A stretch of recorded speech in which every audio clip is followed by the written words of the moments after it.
Well, one way to look at it is say, well, I'm interested in music, or the student is interested in music, and to identify some musicians here in town, and they could be professional musicians, or maybe more likely semi-pro. Maybe they've had, they work in the railroad, but also play on the weekends, and something like that, and just to interview them about their experience, and just to ask them open-ended questions about why they got involved in music, how they found gigs, where they played, how they, tell me about your style of music. How did you come to play the way you play? Who do you like? Who do you listen to? And you look at it that way, and if you can get one or two local musicians who, and I'm sure Macomb has more than a few, and it could be blues, bluegrass, and whatever people play. I think that would be really good and fascinating. And maybe B.B. King will call up and say, yeah, I'm going to be passing through town. It's over. Yeah, no, you never know. Does it have to be face-to-face when the person was at? Could you do an interview with him in another way? You can do interviews over the phone. We have at the center a little device that plugs into the telephone that you can then put in a recording device. And we do that occasionally. We've had some grant-funded projects where there wasn't really money for travel, and we had pre-arranged interviews that we did. That works. The sound is not as good as, but yeah, B.B. King, if it's B.B. King, sure.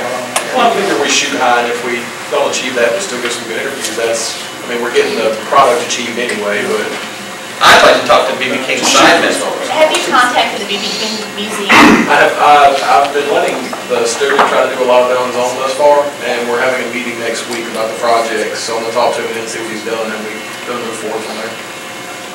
Yes, ma'am. I was going to tell them, I'm an assistant Girl Scout leader. Over here, we contacted PBS, the TV station, and they hooked us up with B.B. King. He met us at his museum and did an interview, which was awesome. Which I have a video. Thank you. Oh, that's it. So, yeah.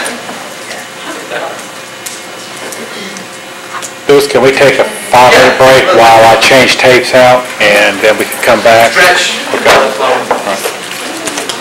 Okay. Which is our podcast page, and we have about 290 different podcasts on there.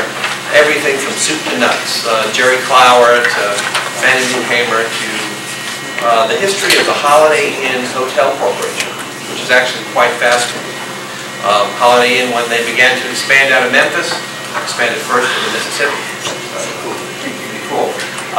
So that's a terrific resource, and those are free downloads. You can access it through the web, through your smartphone, however you can do all these things. And then the other drop card is to something called the Mississippi Digital Library, which is an online primary source library, multi-institutional. USM is a lead institution, but other schools also participate. And it's terrific for it's a terrific go-to source for any primary source exercises that you might have.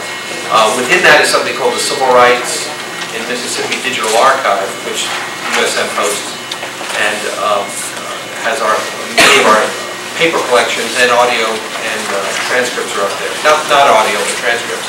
And so if you're looking for primary sources, these are very good places to do Mississippi history with primary sources for that component of your students' education.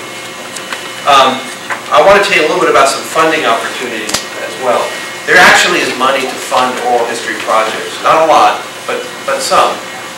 The Mississippi Humanities Council has a program that we participate in called the Mississippi Oral History Project. We've partnered with them for about now, I think, 13 years.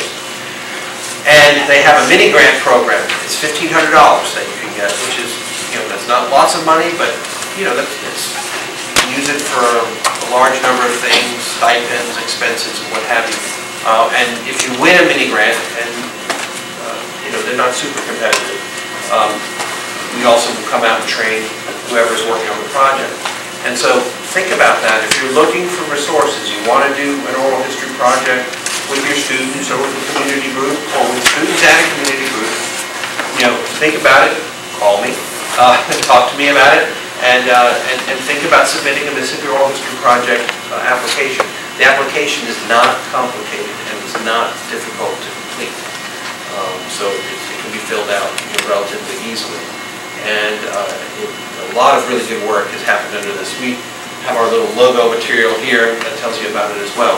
So it's something that's funded by the state through the Mississippi Department of Archives and History, and we partner with them, the Mississippi Magazine and the Humanities Council. Okay, nuts and bolts with oral histories. This is kind of the how-to aspect of my talk. First, rights and permissions. You actually have to get permission from somebody, to use their story. Now, it doesn't have to be complicated, but there are issues of copyright, particularly if your students are interested in doing interviews and then putting those interviews maybe on a podcast page or a web page in a digital media class, for example, which is a great thing to partner with in oral, with oral history. If you do that, just be intentional about rights and permissions. And what that means is you have to have a formal signed gift of statement. We have an example of one on our web page.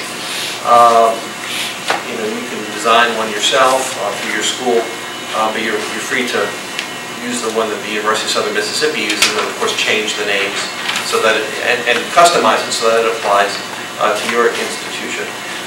The same is true of photography. If you take someone's picture and then you plan to use that, again, we're talking, student work on the internet. It's a good idea to get a gift of a photographic permission. And we also have this on our website. That's all in the material that you have in your folders. And you can look at our example and adapt that for your purposes as well. It's not long and complicated. It's just a short statement. But that's also a way of, kind of formalizing the relationship when you begin to interview somebody.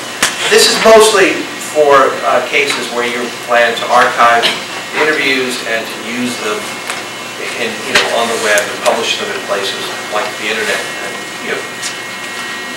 people need to know this, and they may not want that to happen, so then maybe they'll say, you can interview me, but I don't want it on the internet. And so you have to respect that. Let's talk a little bit about the technology. First of all, it's all digital. We still use tape every once in a while, even at we'll refer to tape editing. We're kind of getting that now along the way. But we don't use tape. Nobody uses tape. Does anyone know what, have a tape player anymore? No. Yeah, okay. Yeah. I got a record player too. The great thing about digital equipment, and I've got some examples here, is that the costs are really quite low, and it's become very easy to use it. You can actually, let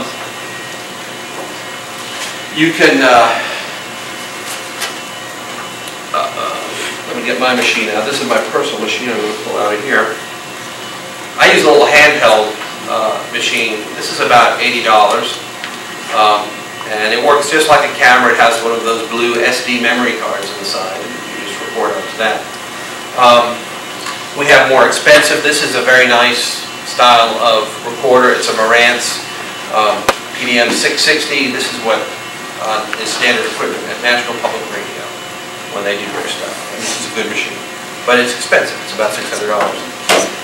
We also use simple digital recorders, and since these tend to have not very good microphones, we'll plug them into a good microphone. And here's a microphone. This is a simple flip style video recorder. We do some video. Video is problematic, but we do some video. So the digital revolution has made the cost of all this really quite reasonable. And the other thing you can do is, so here's my nice computer. I can plug, I'm sorry, my nice microphone, and it's not an expensive microphone, but you can record into your computer directly. And people do that. And in fact, if you really want to go, if you have a smartphone, you can also record directly into your smartphone. I have an iPhone, but that's, I don't use it but for this, but there's a recording utility on here. I can use that recording utility. And all have, you know, certain strengths and weaknesses. It's best to have, well, like a lot of things, better is better. But, you know, all of us have to deal with our available resources and wanting to get the project done. So there's trade-offs involved. And so I'll give you some tips about that. Right now, these all-in-one machines, this is an all-in-one machine, are really nice, and this is what I recommend, and they're under $100. And Why do you cover all of this? because there's a microphone built into the recorder, and you don't need a separate microphone. Although a separate microphone is nice in that it has a certain dramatic effect, and you know, some people like to talk into a microphone. So this thing, you know, doesn't look as interesting. I have a little tripod that it just sits on. But is the quality as good as a separate microphone on that? Yeah, it is. It is. For this TAHGMS, it is. And here's something. The reason why when you had a cassette player, for example, a really nice cassette player, you had to have a separate microphone is because the mechanism of the cassette machine made noise. It moved around, there's belts and pulleys in there and gears, and so you'd have a whir and a hum, and so you wanted your microphone to be separate. Now, with these solid-state digital machines, there are no moving parts, and so you don't have any real problem with sound.